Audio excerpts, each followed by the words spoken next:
Hi மக்களே, ரவா கிச்சடி சூப்பராக இருக்குங்க. ரொம்ப உதிரியாக சூப்பராக இருக்கும்.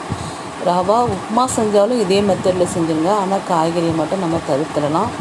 ரவா உப்புமாவாக கிச்சடியாக தெரித்து வர்றவங்களாம் இந்த மாதிரி நம்ம செஞ்சு கொடுத்தோம்னாக்கா ரொம்ப விரும்பி சாப்பிடுவாங்க. வீட்டில் வாங்க அது எப்படி செய்யலான்னு பார்க்கலாம்.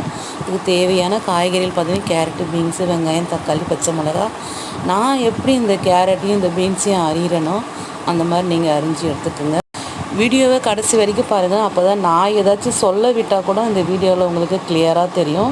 சூப்பராக இருக்குங்க. எந்த அளவுக்கு நம்ம பொடியாக நறுக்க முடியுமோ அந்த அளவுக்கு பொடியாக நம்ம கேரட்டையும் பீன்ஸையும் அரிஞ்சு எடுத்துக்கலாம். தக்காளி ஒரு 3 தக்காளி, பெருசாக இருந்தால் 2 போதும். வெங்காயம் ஒரு 5 வெங்காயம் சின்னதாக இருந்தால், பெருசாக இருந்தால் அது ஒரு 3 வெங்காயம் போதுமானதாக தான் இருக்கும்.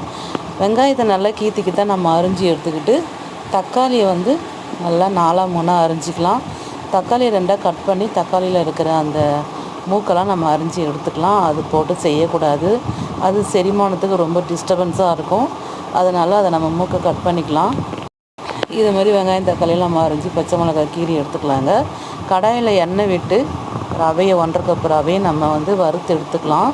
லோ ஃப்ளேமில் வச்சு வறுத்தெடுங்க, இல்லைன்னா கருகிடும். இதை மாதிரி நம்ம வறுத்து எடுத்துகிட்டு அதே கடாயில் எண்ணெய் விட்டு கருவேப்பிலை, காஞ்ச மிளகா, கடலைப்பருப்பு, உளுத்தம்பருப்பு இது எல்லாத்தையும் நம்ம போட்டு வதக்கி எடுத்துகிட்டு அரிஞ்சு வச்ச வெங்காயத்தை போட்டு நல்லா பொன்னிறமாக வதக்காமல் கண்ணாடி பதமாக வதக்கி எடுத்துக்கோங்க. கண்ணாடி பதத்துக்கு வதக்கிட்டு தக்காளி நல்லா குழைவாக நம்ம வதக்கிட்டு பச்சை மிளகா போட்டுக்கலாம். பச்சை மிளகா போட்டு நல்லா குழைவாக வதங்கின பிறகு கேரட்டு, பீன்ஸு அதையும் போட்டு நம்ம பரட்டி எடுத்துக்கலாம்.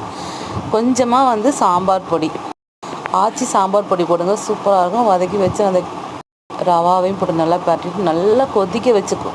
தளன்னு நல்லா கொதிக்க வச்ச தண்ணியை நல்லா தளர ஊற்றி பரட்டி எடுங்க. கொஞ்சமாக தண்ணியை ஊற்றி நம்ம இந்த கிச்சடி நல்லா அப்படியே பொலன்னு வெந்து ரவையெல்லாம் நல்லா ஒன்றோடு ஒன்று ஒட்டாத வரும். கொதிக்க வச்சு தண்ணி ஊற்றினா தான் நம்ம அந்த ரேஞ்சுக்கு இந்த கிச்சடியை ரெடி பண்ணி நம்ம எடுக்க முடியும். வெங்காயம் தக்காளி காய்கறிலாம் வதங்கிட்ட பிறகு தண்ணி ஊற்றி கொதிக்க வச்சு அதுக்கப்புறம் ரவையை போடுறத விட இதை மாதிரி செஞ்சுட்டு கடைசியாக தண்ணி ஊற்றி தேவையான உப்பு போட்டு நம்ம கருவேப்பிலை பொடி போட்டு நம்ம அப்படியே கலந்து எடுத்தோம்னா அருமையான ஒரு கிச்சடி ரெடிங்க. சூப்பராக இருக்கும். ட்ரை பண்ணி பாருங்கள் மக்களே.